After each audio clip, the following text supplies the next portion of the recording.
Hello students, welcome to digital learning platform of Winsome International School. आज हम बात करने वाले हैं चैप्टर नंबर 5 के पार्ट 3 के बारे में। अब हम बात करेंगे, इतने टाइम तक तो हम बात कर रहे थे सेल और उसकी बेसिक स्ट्रक्चर्स के बारे में कि जितनी भी सेल्स होती हैं उनके अंदर क्या क्या मटेरियल मिलता है। नंबर फर्स्ट अपनों ने पढ़ा था प्लाज्मा मेम्ब्रेन या सेल मेम्ब्रेन। प्लाज्मा मेम्ब्रेन और सेल मेम्ब्रेन जो होती है वो सभी सेल्स के अंदर एक कॉमन प्रॉपर्टी है कि जितनी भी सेल्स होंगी उनके अंदर सेल मेम्ब्रेन होना जरूरी ही जरूरी है। ठीक है, इट मस्ट बी नेसेसरी। ठीक है, इसके अलावा सेल के अंदर क्या होता है, लिक्विड होता है, दैट इज कॉल्ड साइटोसोल और साइटोप्लाज्म। ठीक है, न्यूक्लियस होता है। ये बेसिक स्ट्रक्चर्स हैं जो कि हर सेल में मिलती है। ठीक है, अब हम बात करेंगे सेल के कुछ कंपोनेंट्स की जो स्पेशल फंक्शनिंग करते हैं। ठीक है, जिनको हम सेल ऑर्गेनेलिज भी बोलते हैं। सेल ऑर्गेनेलिज का मतलब होता है सेल के पार्ट्स, या मैं यूं कह सकता हूं कि सेल के अलग अलग कंपोनेंट्स जो कि स्पेशल काम करते हैं, डिफरेंट फंक्शनिंग होती है उनकी, उनको बोलते हैं सेल ऑर्गेनेलिज। ये होता है सेल ऑर्गेनेलिज। देखो, cell organelles are small organs of the cell and are found embedded in the cytosol, यानी कि छोटे छोटे ऑर्गन्स होते हैं सेल के जो कि साइटोप्लाज्म के अंदर एम्बेडेड रहते हैं, डूबे हुए रहते हैं। They form living part of the cell and each of them has definite shape, structure and function। यानी कि ये सब लिविंग पार्ट का हिस्सा है सेल का, और सबकी डेफिनेट शेप होती है, सबकी डेफिनेट स्ट्रक्चर होती है, और फंक्शनिंग भी इनकी स्पेशल होती है। ठीक है, examples of such organelles are the nucleus, ठीक है, माइटोकॉन्ड्रिया, क्लोरोप्लास्ट, एंडोप्लाज्मिक रेटिकुलम जिसको हम शॉर्ट में ईआर भी कह देते हैं, गोल्जी अपरेटस या इसी का नाम हम गोल्जी बॉडी भी कह देते हैं, लाइसोसोम्स, राइबोसोम्स एक्सेट्रा। ये सारे के सारे जो हैं वो सेल के अंदर पाए जाने वाले सेल ऑर्गेनेलिज के एग्जांपल हैं। हम एक एक करके इन सबकी डिटेल्स भी देखेंगे। आगे चलते हैं। देखिए, एक डायग्राम है जिसके अंदर सेल ऑर्गेनेलिज बता रखे हैं। देखो, नंबर फर्स्ट, ये जो येलोइश कलर की आपको दिखाई दे रही है, हालांकि ये येलोइश कलर की नहीं होती, इट इज अ ट्रांसपेरेंट। ठीक है, बस आपके लिए दिखाया गया ये जो कलर येलोइश कलर की दिखाई दे रही है ये होती है सेल मेम्ब्रेन। ठीक है, जो सेल की कवरिंग होती है आपको बताई थी। ठीक है, इसके अंदर वाला जो फ्लूइड भरा हुआ है हर जगह देखो हल्का ब्लू कलर का, दैट इज साइटोप्लाज्म। ठीक है, उसके बाद यहां पर एक स्ट्रक्चर दिखाई दे रही है आपको, दैट इज माइटोकॉन्ड्रियन। ये एकदम सेंट्रल पार्ट जो होता है सेल का, इस सेंट्रल पार्ट के अंदर क्या है, न्यूक्लियस है। इस न्यूक्लियस के अंदर क्या है, डीएनए है। ये डीएनए है। इस न्यूक्लियस के बाहर की तरफ यहां पर देखो, ये बाहर की तरफ एंडोप्लाज्मिक रेटिकुलम होती है जो न्यूक्लियस के ठीक बाहर की तरफ लगी होती है।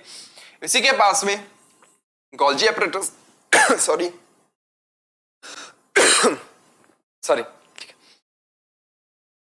गोल्जी अपरेटस भी है। इसके बाद लाइसोसोम्स होते हैं। ठीक है, ये रहे लाइसोसोम्स।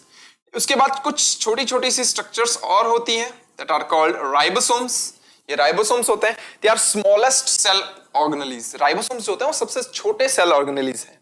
ठीक है, तो ये कुछ स्ट्रक्चर्स जो होती हैं वो एक सेल के अंदर दिखाई देती हैं, और ये सारे के सारे सेल ऑर्गेनेलिज हैं। अब हम एक एक करके इन सब के बारे में बात करते हैं। देखिए, हम बात करेंगे नंबर फर्स्ट एंडोप्लाज्मिक रेटिकुलम के बारे में, जिसको हम शॉर्ट में ईआर कहते हैं। ठीक है, एंडोप्लाज्मिक रेटिकुलम क्या होती है, inside the cell there exists a membranous network enclosing a fluid-filled lumen which almost fills up the intracellular cavity that is called endoplasmic reticulum। यानी कि ये एक ऐसी मेम्ब्रेन बाउंडेड स्ट्रक्चर होती है जो कि न्यूक्लियस के बाहर की तरफ पाई जाती है। इसके अंदर जो कैविटी होती है, इसके अंदर फ्लूइड भरा होता है, और ये लगभग साइटोप्लाज्म में पूरी जगह पर फैली हुई होती है। ये स्ट्रक्चर जो होती है उसको हम एंडोप्लाज्मिक रेटिकुलम कहते हैं। अभी देखा था, देखो ये रही एंडोप्लाज्मिक रेटिकुलम। देखिए, ये रही, पूरा फैला हुआ है, देखो, है ना, ये एंडोप्लाज्मिक रेटिकुलम है। आगे देखिए, at one end ER is connected to the outer membrane of the nucleus and the other end to the plasma membrane. कई बार क्या होता है, ये इतनी लंबी तरीके से फैली हुई होती है। देखिए, जैसे एक सेल है, ठीक है, ये सेल है, उसके बाद ये इसका न्यूक्लियर मेम्ब्रेन है, यहां से वो स्टार्ट होती है और यहां पर टच करती है, आगे जाकर के लगभग टच की हुई होती है सेल मेम्ब्रेन या प्लाज्मा मेम्ब्रेन से। यानी कि न्यूक्लियर मेम्ब्रेन से स्टार्ट होकर के ये सेल की प्लाज्मा मेम्ब्रेन तक गई हुई होती है, इतनी फैली हुई होती है। देखिए, इट इज टू टाइप्स, ये दो तरह की होती है।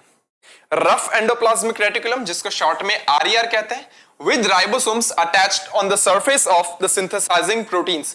यानी कि कभी कभी क्या होता है, इस एंडोप्लाज्मिक रेटिकुलम की जो सरफेस होती है उसके ऊपर छोटे छोटे राइबोसोम्स जो होते हैं वो भी जुड़े हुए दिखाई देते हैं। They are attached from the surface of endoplasmic reticulum.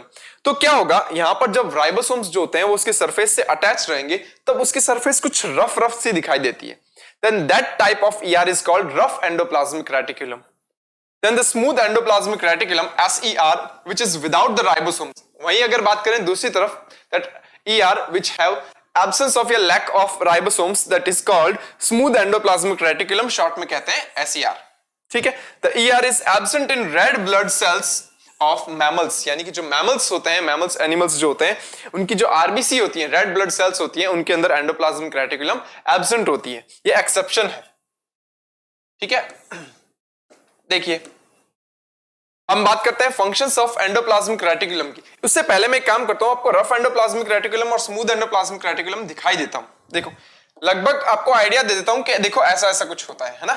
देखिए मान लो ये सेल है, सेल है, ये इसका न्यूक्लियर मेम्ब्रेन, ये इसका न्यूक्लियस और यहां पर इसका डीएनए। ठीक है, ये इसकी एंडोप्लाज्मिक रेटिकुलम है ये। ठीक है, यूं ऐसे फैली हुई भी होती है कई बार। अब अगर मैं बात करूं, देखिए इसकी सरफेस के ऊपर ऐसे अटैच है क्या, राइबोसोम्स। ये राइबोसोम्स अटैच हैं इस एंडोप्लाज्मिक रेटिकुलम की सरफेस के ऊपर। तो कैसे दिखाई दे, रफ। तो ऐसी जो एंडोप्लाज्मिक रेटिकुलम होती है that is called RER, rough endoplasmic reticulum. और अगर मैं बात करूं ऐसी एंडोप्लाज्मिक रेटिकुलम जिसके ऊपर राइबोसोम्स है ही नहीं, that is called SER, smooth endoplasmic reticulum. ठीक है, इन दोनों की अलग अलग फंक्शनिंग्स होती है। आगे पढ़ेंगे, देखो फंक्शंस में पढ़ते हैं। देखो functions of endoplasmic reticulum, certain enzymes are present in smooth ER endoplasmic reticulum, synthesize fats, lipids, steroids and cholesterol। यानी कि बहुत सारे एंजाइम्स जो होते हैं वो प्रेजेंट होते हैं स्मूथ ER के ऊपर और वो कुछ चीजें बनाने का काम भी करते हैं। ठीक है ना, वो क्या क्या चीजें सिंथेसाइज होती हैं, यहां पर फैट यानी कि लिपिड सिंथेसाइज होता है, स्टेरॉइड्स सिंथेसाइज होता है एंड कोलेस्ट्रॉल जो होता है वो बनता है। कहां बनता है, स्मूथ एंडोप्लाज्मिक रेटिकुलम के ऊपर, ध्यान रखना SER के ऊपर बनता है। और रफ एंडोप्लाज्मिक रेटिकुलम का काम क्या होता है, rough ER is concerned with the transport of proteins which are the synthesized by the ribosomes on their surface. देखिए रफ एंडोप्लाज्मिक रेटिकुलम ये रही, देखो यहां पर राइबोसोम्स दिखाई दे रहे हैं आपको, ये रहे, देखो अब दिखाई दे, ये क्या राइबोसोम्स जुड़े हुए हैं, ये न्यूक्लियस है, न्यूक्लियस के बाहर की तरफ ऐसे राइबोसोम्स जुड़े हुए हैं। तो यहाँ रफ एंडोप्लाज्मिक रेटिकुलम है, इसका काम होता है कुछ प्रोटीन सिंथेसाइज करना। वो प्रोटीन कौन बनाता है, राइबोसोम्स बनाते हैं, और वो राइबोसोम्स के द्वारा जो प्रोटीन बनती है उसको वो आगे ट्रांसपोर्ट करती है। कौन, RER, रफ एंडोप्लाज्मिक रेटिकुलम। ये है स्मूथ एंडोप्लाज्मिक रेटिकुलम, ये इसके ऊपर देखो कहीं भी राइबोसोम्स नहीं दिखाई दे रहे। ठीक है, ये तो बनाती है फैट। ठीक है ना, इसका काम होता है फैट और लिपिड फॉर्मेशन, और इसका काम होता है प्रोटीन फॉर्मेशन। ठीक है, the smooth endoplasmic of liver of vertebrates helps in detoxification। यानी कि कुछ लीवर सेल्स के अंदर क्या होता है, लीवर सेल्स के अंदर स्मूथ एंडोप्लाज्मिक रेटिकुलम जो पाई जाती है वो डिटॉक्सिफिकेशन का भी काम करती है, यानी कि टॉक्सिन जो होता है उसके इफेक्ट को खत्म करने का काम भी करती है। कौन, SER, स्मूथ एंडोप्लाज्मिक रेटिकुलम। कहां होती है, लीवर के अंदर। ठीक है, हम बात करेंगे नेक्स्ट सेल ऑर्गेनेल की, गोल्जी एपरेटस, जिसको हम गोल्जी बॉडी भी बोलते हैं। गोल्जी एपरेटस या गोल्जी बॉडी जो होती है ना, उसका नाम जो है वो गोल्जी एपरेटस ऐसा क्यों रखा गया है, गोल्जी एपरेटस नाम इसलिए रखा गया है क्योंकि इसकी डिस्कवरी जो है वो एक साइंटिस्ट ने करी थी, उनका नाम था कैमिलो गोल्जी। कैमिलो गोल्जी जो है उन्होंने करी थी, इस नाम इसलिए इसका नाम जो है वो गोल्जी बॉडी रख दिया उनके नाम पे। ठीक है, Golgi apparatus consists of a set of membrane-bounded fluid-filled vesicles, vacuoles and flattened cisternae, closed sacs बोलते हैं। ठीक है, यहां पर देखो ये क्या है, ऐसा लग रहा है ना कुछ फ्लैट ऐसी स्ट्रक्चर्स हैं जो एक के ऊपर लगी हुई हैं, दिख रही है। ये एक सेल ऑर्गेनेल ही होता है जिसको हम गोल्जी एपरेटस बोलते हैं। इसके अंदर क्या होता है, बहुत सारी फ्लैट स्ट्रक्चर्स होती है जो एक के ऊपर पैरेलल ऐसे लगी हुई रहती है। ठीक है, तो ये जो स्ट्रक्चर्स होती है ना, ये you flat structures that are called cisternae, ये जो स्ट्रक्चर्स होती है ये ऐसी स्ट्रक्चर्स दिखाई दे, इनको सिस्टर्ने कहते हैं। ये फ्लैट स्ट्रक्चर होते हैं ना, एक से एक स्ट्रक्चर, एक और, इसको सिस्टर्ने कहेंगे। ठीक है, cisternae are usually stacked together and placed one about the one other and the parallel rows. सही बात है, एक दूसरे के पैरेलल रोज में लगी हुई रहती है सिस्टर्ने सारी। ठीक है, ये होती है गोल्जी apparatus या गोल्जी बॉडी। देखो क्या होता है, in the plant cells certain main freely disturbed subunits of Golgi apparatus is called dictyosomes. Plant cells के अंदर जो गोल्जी बॉडी होती है ना, उसको हम डिक्टियोसोम के नाम से भी जानते हैं। ठीक है ना, वहां स्पेशल नाम दिया जाता है। तो गोल्जी apparatus जो है उसको हम क्या बोल दिया, डिक्टियोसोम। ठीक है, ये डिस्ट्रीब्यूटेड होती है, सब यूनिट्स होती है जो फैली हुई रहती है। ठीक है, सब नहीं distributed. Cisternae are formed at the one end of the stalk is called cis phase of Golgi body। ठीक है ना, Golgi body हो जाएगा वो आगे। ठीक है, यहां पर क्या होगा, सिस्टर्ने जो होते हैं उसका जहां से शुरुआत होती है, देखो मैं बताता हूं, स्ट्रक्चर कहां है, ये स्ट्रक्चर, ये स्ट्रक्चर है वो स्ट्रक्चर जो कि न्यूक्लियस के ठीक सामने है। देखो इसका कौन सा फेस है जो न्यूक्लियस के सामने, सर ये वाला फेस है जो न्यूक्लियस के सामने, ऐसा लगता है ना, आमने सामने देख रहे हैं। ये वाला फेस जो होता है ना, इसको हम सिस फेस बोलते हैं। और जहां से आगे की तरफ, जिस तरफ प्लाज्मा मेम्ब्रेन की तरफ जो एरिया होता है, उस फेस को हम ट्रांस फेस बोलते हैं। अब देखो, यहां देखिए, ये वाला फेस जो होता है ना, ये ऐसे न्यूक्लियस है, यहां पे न्यूक्लियस है। ठीक है, इसके सामने जो फेस होगा that is called cis face, और यहां पे जो उसका अपोजिट फेस होगा that is called trans face. तो ऐसे लिखा हो ना, देखो cis face and that is trans face.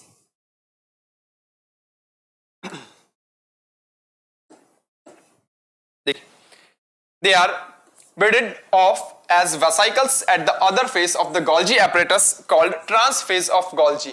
यानी कि इसके बाद क्या होता है, दूसरा फेज वो होता है जहां पर कुछ छोटी छोटी सेक लाइक स्ट्रक्चर यानी छोटे छोटे पॉकेट्स जो होते हैं ना, वो बाहर निकलते हैं। ठीक है ना, उसको हम ट्रांसफेज बोलते हैं। The Golgi apparatus arises from the membrane of the smooth endoplasmic reticulum which turned to the originates from the rough endoplasmic reticulum। यानी कि जो गोल्जी बॉडी होती है ना, इस गोल्जी बॉडी को बनाने का काम किसका होता है, स्मूथ एंडोप्लाज्मिक रेटिकुलम का होता है। और जो स्मूथ एंडोप्लाज्मिक रेटिकुलम जो होती है वो ही आगे चल करके कुछ पार्ट में डिवाइड होती है और वो गोल्जी apparatus या गोल्जी बॉडी का फॉर्मेशन करती है। ठीक है, आगे देखिए, फंक्शंस ऑफ गोल्जी बॉडी की बात करते हैं। फंक्शंस ऑफ गोल्जी बॉडी यानी गोल्जी बॉडी का काम क्या है। सर इतनी देर से गोल्जी बॉडी की स्ट्रक्चर तो देख ली, ये ऐसे होता है, सिस फेज होता है, ट्रांस फेज होता है, न्यूक्लियस के पास में होती है। काम क्या है देखिए, the main function of Golgi apparatus is secretion. इसका मेन फंक्शन होता है किसी चीज को सिक्रीट करना। It packages materials synthesised in the cell and dispatch them the either to intracellular targets such as the plasma membrane और lysosomes. यानी कि इसका एक मेन काम और होता है कि वो सब्सटेंस जो होता है उनकी पैकेजिंग करती है। ठीक है ना, अगर कोई भी चीज हमें बाहर भेजनी है सेल से, ठीक है, तो सेल से बाहर भेजने के लिए हमें उसको पैक करना पड़ेगा। फॉर एग्जांपल मैं आपके लिए एक बात बताता हूं कि अगर कोई चीज फैक्ट्री में बन रही है, तो फैक्ट्री में जैसी चीज बन रही है एग्जैक्टली वही चीज बाहर हम मार्केट में थोड़ी देखेंगे। पहले उसको पैक वैक किया जाएगा अच्छे से एकदम, फिर कार्टन्स में बंद किया जाएगा, देन उसके बाद ट्रांसपोर्ट किया जाएगा ना बाहर उसको। एग्जैक्टली सेल के अंदर भी यही होता है। कोई चीज अगर बन रही है तो अगर सेल के अंदर ही अगर कहीं पर एक जगह से दूसरी जगह जाना है या फिर देखा जाए तो सेल के बाहर उसको भेजना है, तो उसको पैक करके भेजा जाएगा और उसको पैक करने का काम जो होगा वो गोल्जी बॉडी करेगी। ठीक है, Golgi apparatus is also involved in the synthesis of cell wall, plasma membrane and the lysosomes। यानी कि गोल्जी बॉडी जो होती है वो इन्वॉल्व होती है किसके फॉर्मेशन में, सेल वॉल के फॉर्मेशन में, प्लाज्मा मेम्ब्रेन एंड लाइसोसोम्स के फॉर्मेशन में।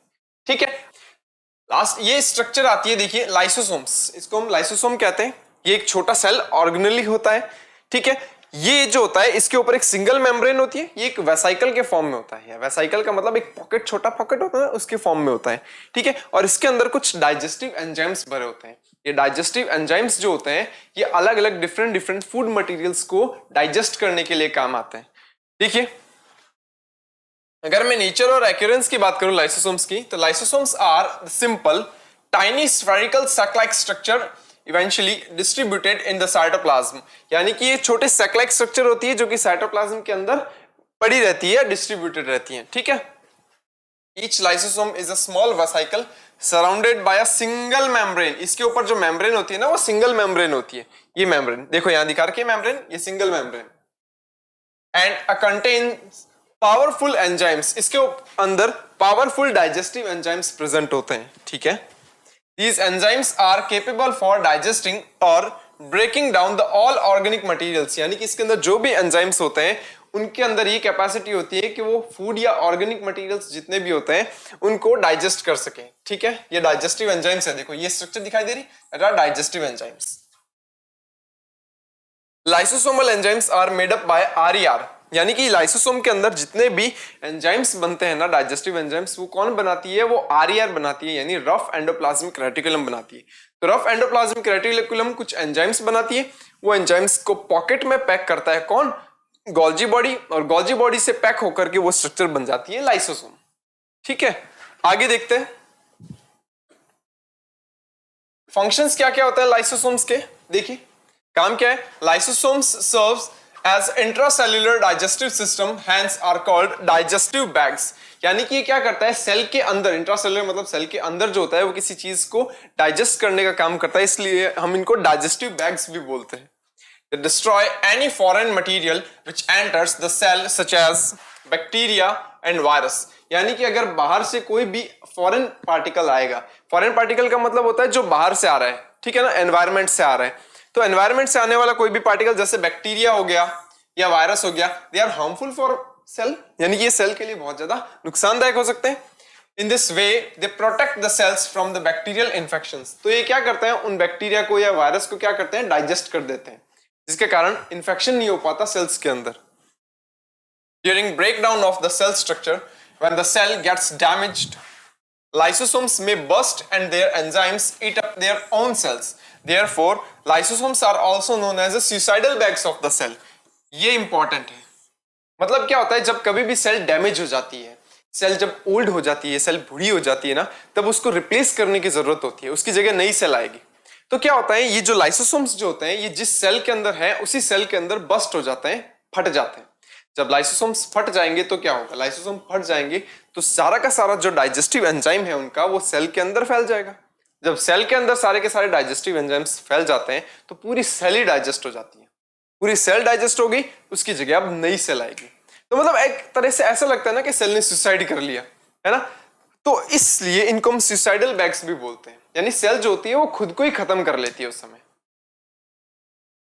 इन WBC और ल्यूकोसाइट्स, यानी WBC या ल्यूकोसाइट्स की बात करूं, एक ही बात है, WBC को हम ल्यूकोसाइट्स भी कहते हैं, ठीक है ना।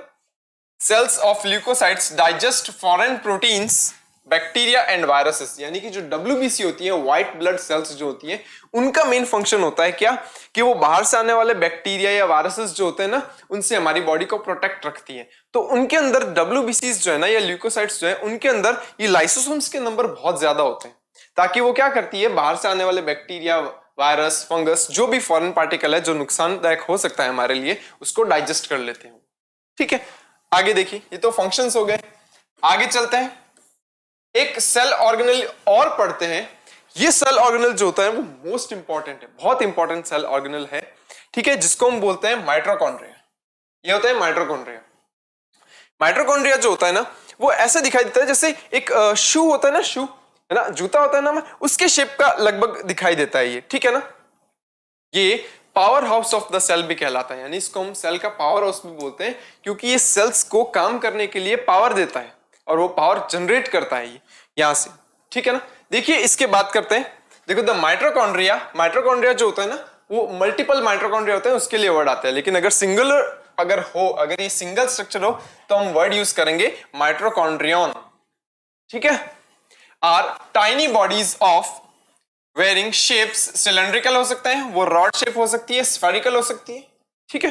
कैसे हो सकती है, इसका साइज जो होता है वो होता है 0.22 mm to 2 mm, यानी कि 0.2 मिलीमीटर से लेकर के 2 मिलीमीटर तक इनका शेप हो सकता है, साइज हो सकता है।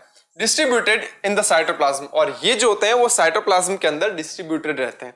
देखो अगर मैं बात करूं, ये जो माइटोकॉन्ड्रिया है, इसको क्या किया हुआ है, ऊपर से काटा हुआ है, ये हाफ स्ट्रक्चर दिखाई दे रही है, ताकि इसके अंदर जो मटेरियल है ना, हमें वो भी दिखाई दे। यहां पर क्या होता है, ये माइटोकॉन्ड्रिया जो होता है वो यूं होता है, ऐसा ब्लॉक पूरा, ठीक है ना। इसके हाफ पार्ट को काट के दिखाया गया है इस जगह पर ऐसे। तो ये अंदर से कैसे दिखाई दे रहा है, वो अंदर वाली स्ट्रक्चर भी आपको दिख रही है। तो सबसे पहले अगर मैं बात करूं तो इसके ऊपर तो दो मेम्ब्रेन्स दिखाई दे रही है। एक फर्स्ट मेम्ब्रेन ये रही, ठीक है, इसको हम आउटर मेम्ब्रेन बोलते हैं, ये रही आउटर माइटोकॉन्ड्रियल मेम्ब्रेन। ठीक है, दूसरी जो मेम्ब्रेन होती है ये अंदर की तरफ दिखाई दे रही है तुम लोगों को, ये ऐसे अंदर की तरफ यूं, ये ऐसे फोल्डिंग्स बनाई हुई है, ये फोल्डिंग्स है इसकी। ठीक है, ये इनर मेम्ब्रेन है, ये देखो लिखा हुआ है इनर माइटोकॉन्ड्रियल मेम्ब्रेन। ठीक है, उसके बाद अब सुनिए, यहां पर अंदर की तरफ जो पार्ट होता है, ये इनर मेम्ब्रेन के अंदर वाला पार्ट है लिक्विड, उसको हम माइटोकॉन्ड्रियल मैट्रिक्स कहते हैं। लिक्विड पार्ट होता है यहां पर, माइटोकॉन्ड्रियल मैट्रिक्स कहते हैं उसको। ठीक है, आगे चलते हैं, देखो अगली स्लाइड पे और बात करते हैं माइटोकॉन्ड्रिया के बारे में। देखो, each mitochondrion is bounded by a double membrane envelope. Outer membrane is porous, यानी कि ये दो मेम्ब्रेन से मिलकर बना होता है, आउटर मेम्ब्रेन और इनर मेम्ब्रेन। इसकी जो आउटर मेम्ब्रेन जो होती है वो पोरस होती है, यानी कि उसके अंदर छेद होते हैं। ठीक है, while the inner membrane is thrown into the folds and therefore they have an area several times the surface area of the outer membrane। यानी कि ये बोलता है कि इसकी जो इनर मेम्ब्रेन जो होती है वो अंदर की तरफ फोल्ड बना लेती है। जब उसकी इनर मेम्ब्रेन अंदर की तरफ फोल्ड बना लेती है तो उसका सरफेस एरिया जो होता है वो बहुत ज्यादा इंक्रीज हो जाता है as compare to the outer membrane. ठीक है ना, अंदर का सरफेस एरिया बहुत ज्यादा हो जाएगा। क्यों? क्योंकि फोल्ड बना लिए इतने सारे उसने। देखिए आगे, these folds are called cisternae and they are studded या dotted with a small rounded bodies known as F1 particles or oxysomes। देखिए अब मैं एक चीज बना के दिखाता हूं आपको। देखो, जैसे मान लो ये माइटोकॉन्ड्रिया है, ये इसकी आउटर मेम्ब्रेन है, ठीक है, और उसके बाद ये इसकी इनर मेम्ब्रेन है जो यूं फोल्ड बना करके बैठी है। जो फोल्डिंग्स होती है, यस फोल्डिंग्स, ये सरफेस एरिया इंक्रीज कर देती है इसका। ठीक है, देखो जैसे एग्जैक्टली ये बना रखा है, ये देखिए ये बना रखा है अंदर की तरफ ही। ठीक है,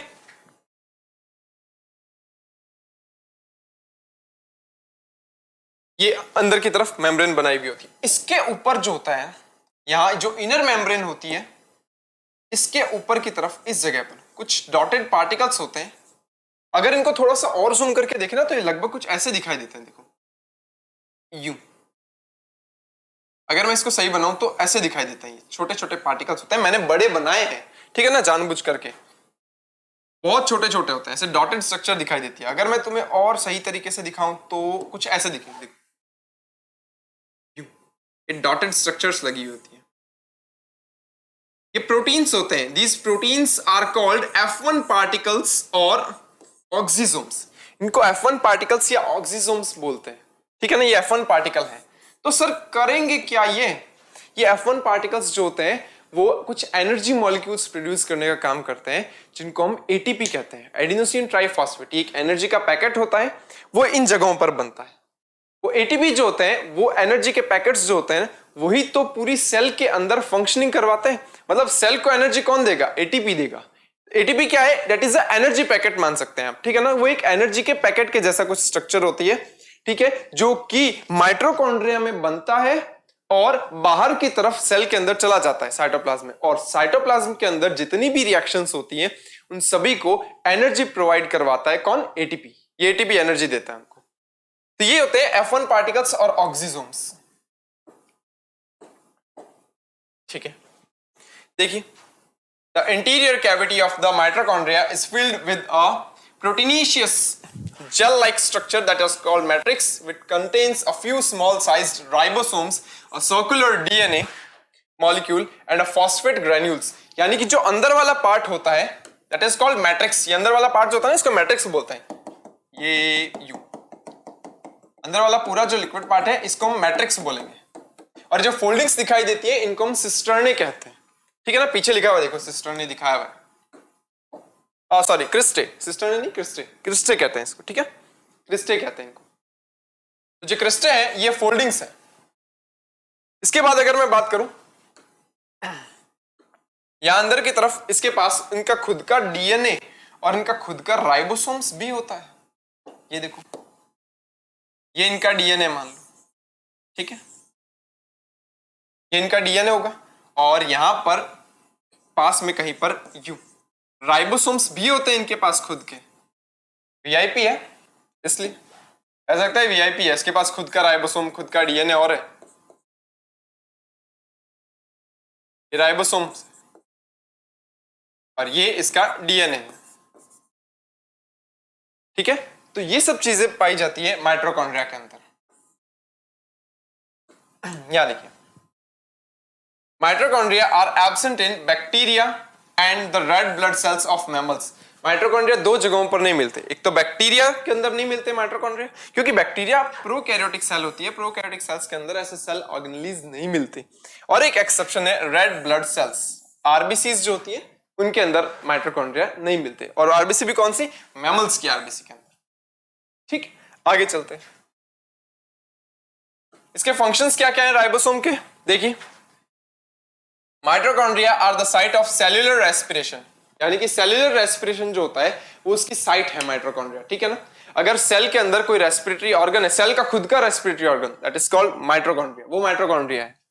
they use molecular oxygen from air to oxidise the carbohydrates and fats lipids present in the cell to carbon dioxide and water vapour.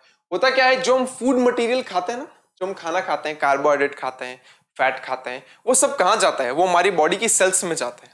उसके बाद क्या होता है, बाहर से हम ऑक्सीजन भी तो लेते हैं, जब हम इनहेल करते हैं एयर तब हम ऑक्सीजन भी तो लेते हैं। वो ऑक्सीजन जो होती है वो इन फूड पार्टिकल्स के साथ जुड़ती है, फूड पार्टिकल्स जो होते हैं उनका ऑक्सीडेशन होता है। उसके बाद क्या होता है, उसके बाद जो होता है carbon dioxide as a product बनती है। तो कार्बन डाइऑक्साइड तो वेस्ट के फॉर्म में हम बाहर निकाल देते हैं, लेकिन जब फूड का ऑक्सीडेशन किया जाता है तब एनर्जी रिलीज होती है, और उस एनर्जी को क्या करते हैं हम एक पैकेट के फॉर्म में स्टोर करके रख लेते हैं। वो जो पैकेट होता है उसको ही तो हम क्या बोलते हैं, एटीपी, एडिनोसिन ट्राइफॉस्फेट। और वो एटीपी जो होता है वो हमने स्टोर करके रख लिया, CO2 तो निकल गई बाहर, ठीक है ना, उस एटीपी को हमने स्टोर करके रख लिया और जरूरत के टाइम पर हम उसका यूज करेंगे या हमारी सेल्स उसका यूज करेंगी।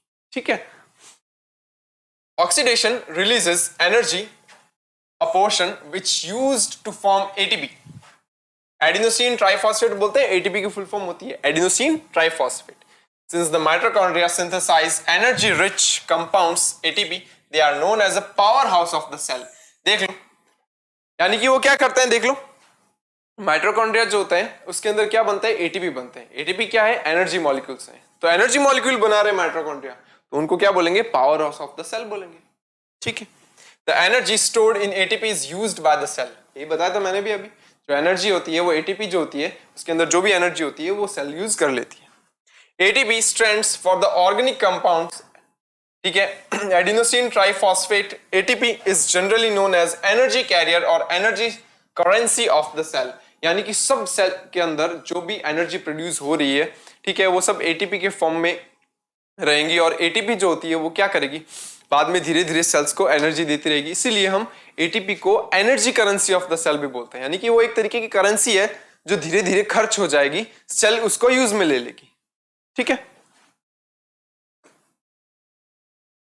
उसके बाद हम बात करते हैं, देखिए सेल ऑर्गेनेल और आता है, that is called plastids.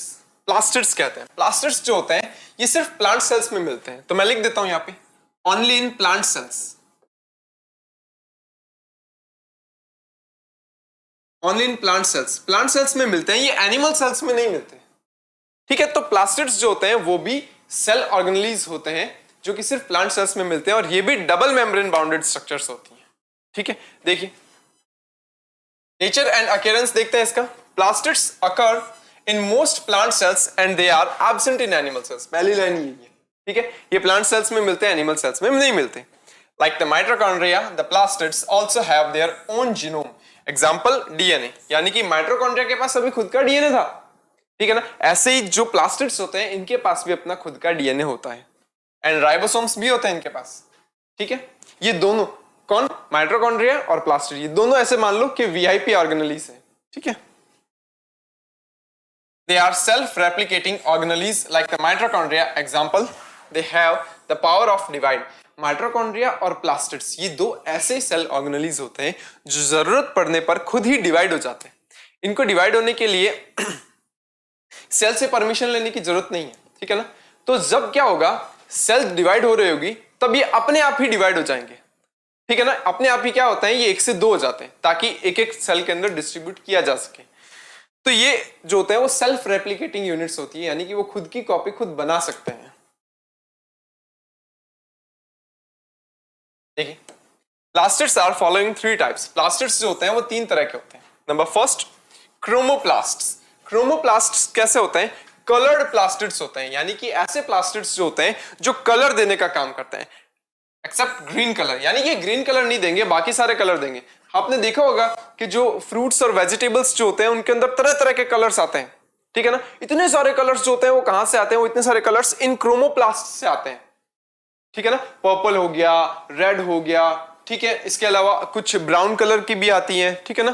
Vegetables और फ्रूट्स जो होते हैं वो सब कलर जो होते हैं वो ये क्रोमोप्लास्ट्स देते हैं, ठीक है। उसके बाद आता है क्लोरोप्लास्ट। क्लोरोप्लास्ट जो होते हैं वो ऐसे प्लास्टिड्स होते हैं जो ग्रीन कलर के होते हैं, ठीक है, जो ग्रीन कलर देते हैं लीव्स के अंदर, फ्रूट्स के अंदर, वेजिटेबल्स के अंदर, जहां पर भी ग्रीन कलर दिखेगा that are due to chloroplasts. उसके बाद होता है ल्यूकोप्लास्ट, यानी कि ये ऐसे प्लास्टिड्स जो होते हैं ये कलर नहीं देते। जब ये कलर नहीं देते तो क्या करेंगे, इनका काम होता है फूड स्टोर करना, ठीक है ना। कार्बोहाइड्रेट, प्रोटीन्स, फैट, ये सब स्टोर करने का काम करते हैं। ये कलरलेस होते हैं, तो ये कलरलेस होते हैं और काम करते हैं फूड स्टोरेज का, ठीक है। देखिए, अब मैं बात करता हूं ल्यूकोप्लास्ट्स और क्रोमोप्लास्ट जो होता है ना उनके अंदर कुछ अंतर यानी डिफरेंसेस के बारे में। देखो, ल्यूकोप्लास्ट, ये ल्यूकोप्लास्ट और क्रोमोप्लास्ट, ये जो कलरलेस होते हैं और ये जो कलर देते हैं, ठीक है ना। इन दोनों के बीच में अंतर देख रहे हैं ल्यूकोप्लास्ट और क्रोमोप्लास्ट। दे आर कलरलेस, ये कलरलेस होते हैं, and they range from brownish to reddish in colour. ये ब्राउनिश से लेकर के रेडिश तक हो सकते हैं क्योंकि वो अलग अलग कलर देते हैं। दे आर सिलेंड्रिकल और राउंडेड इन शेप, ये सिलेंड्रिकल या राउंडेड होते हैं। They are irregular in shape, ये शेप में इरेगुलर से होते हैं। They are found in unexposed cells, they are found in both exposed and unexposed cells, ठीक है।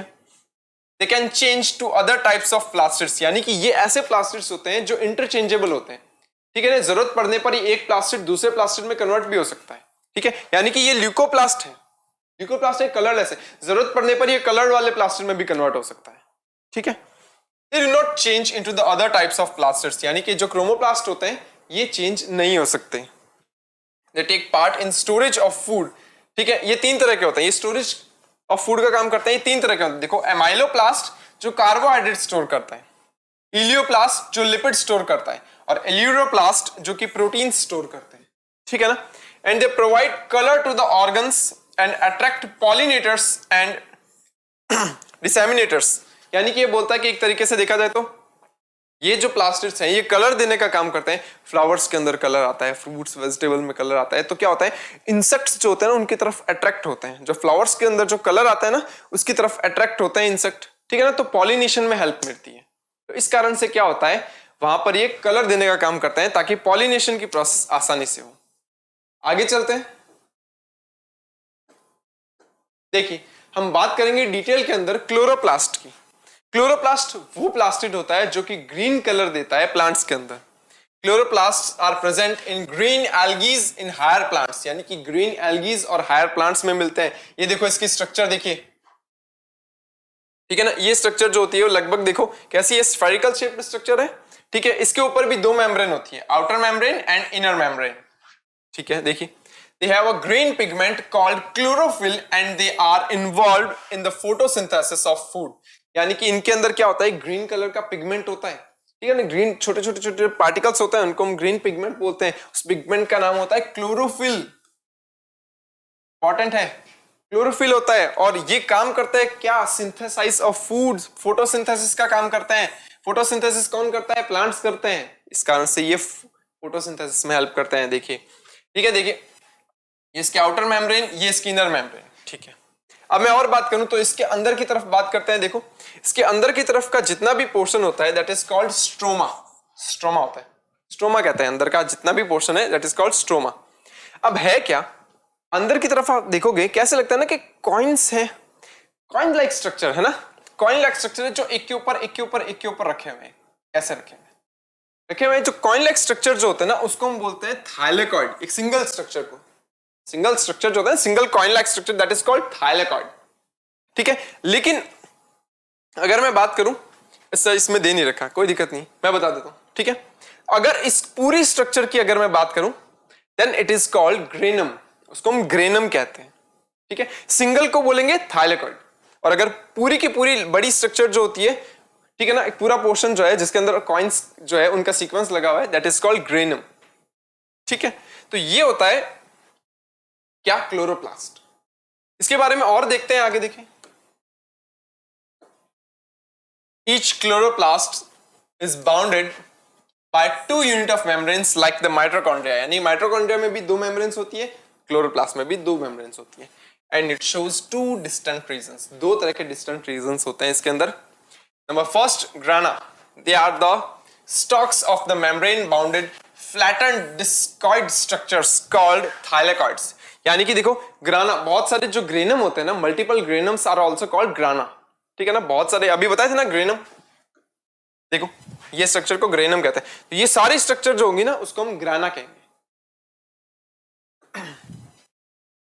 Containing the molecules of chlorophyll, और इन्हीं ग्रेनम्स के अंदर क्या होते हैं, वो छोटे पार्टिकल्स जो होते हैं जिनको हम क्लोरोफिल कहते हैं, ये ही होते हैं, ये प्रेजेंट होते हैं उसके अंदर। तो क्या होता है, ग्रेना क्या होता है, दे आर स्टॉक्स, स्टॉक्स का मतलब ढेर, like membrane bounded flats discoid sacs, यानी कि एक तरीके से देखा जाए तो डिस्क यानी प्लेट के शेप की छोटी छोटी प्लेट्स के शेप की स्ट्रक्चर्स होती है। ठीक है, उनको थाइलेकॉइड्स बोलते हैं। इनके अंदर ही क्या होता है, क्लोरोफिल होता है। देखिए वापस दिखाता हूं आपको, ये वाला देते हैं। देखिए अंदर की तरफ इस जगह पर, यहां अंदर की तरफ इस जगह पर क्या होता है, क्लोरोफिल होता है, क्लोरोफिल प्रेजेंट होता है इसमें। ठीक है, देखिए they are the main functional units of chloroplast, ये क्लोरोप्लास्ट की मेन फंक्शनल यूनिट्स हैं। स्ट्रोमा, स्ट्रोमा कौन सा होता है, अंदर वाला पार्ट, मैंने कहा था दोनों मेम्ब्रेन्स के अंदर वाला जितना भी पार्ट होता है उसको हम स्ट्रोमा बोलते हैं। It is homogeneous matrix in which grana are embedded, यानी कि एक होमोजीनियस मैट्रिक्स होता है, एक लिक्विड स्ट्रक्चर होती है जिसके अंदर ये सारे के सारे ग्राना प्रेजेंट होते हैं।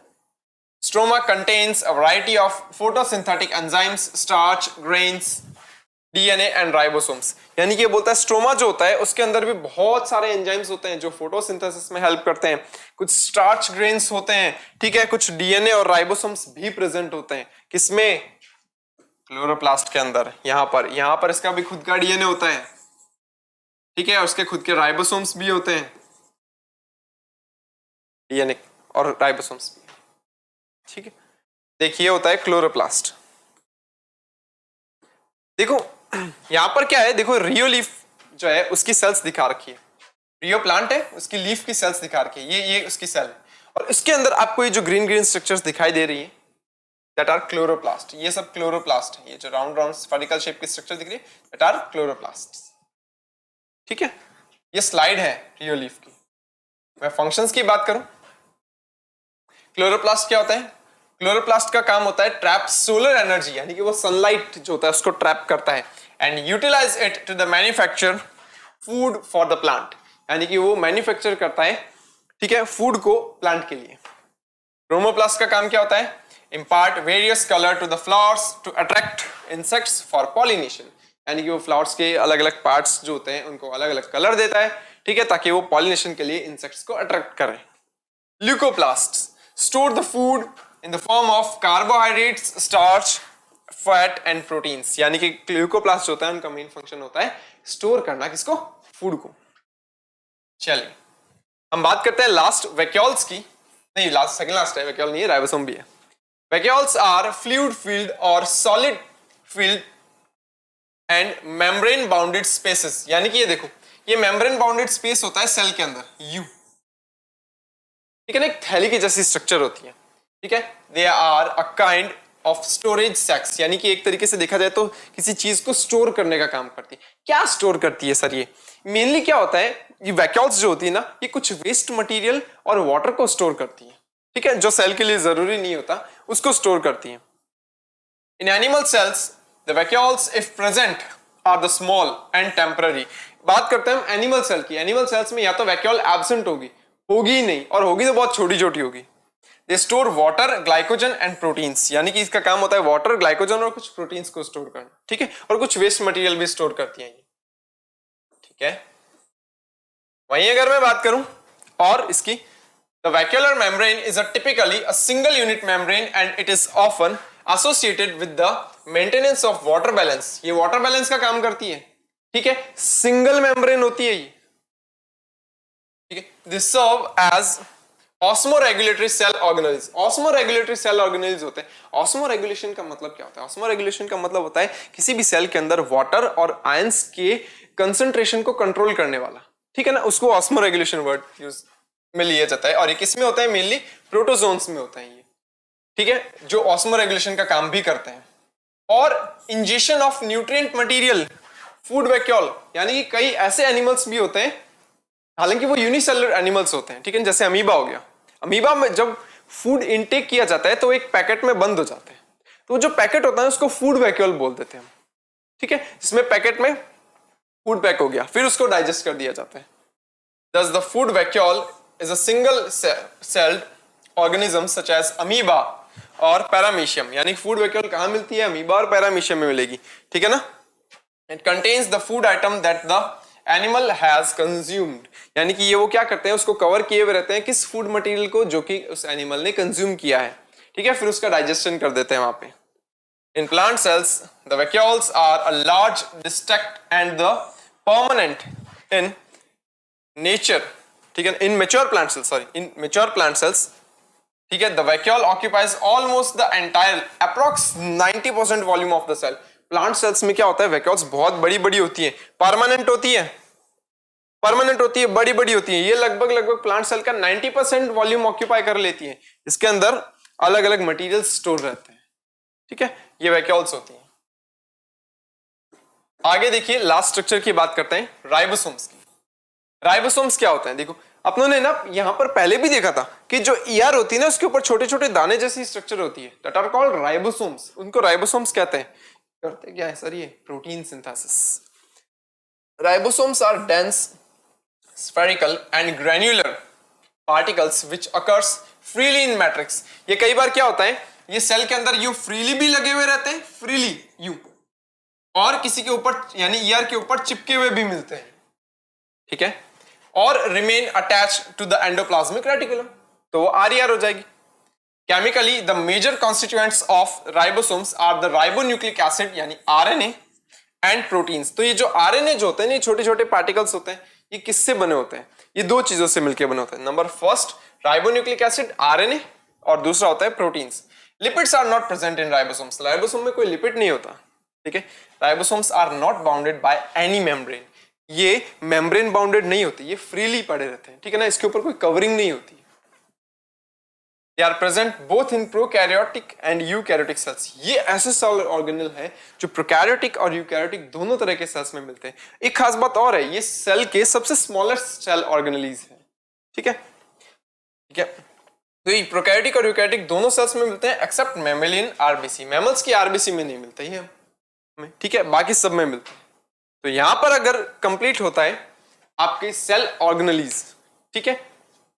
आपको कोई भी डाउट हो तो आप कमेंट सेक्शन में लिख सकते हैं। यहां पर सेल ऑर्गेनलीज वाला पोर्शन पूरा हो चुका है, ठीक है। Thank you.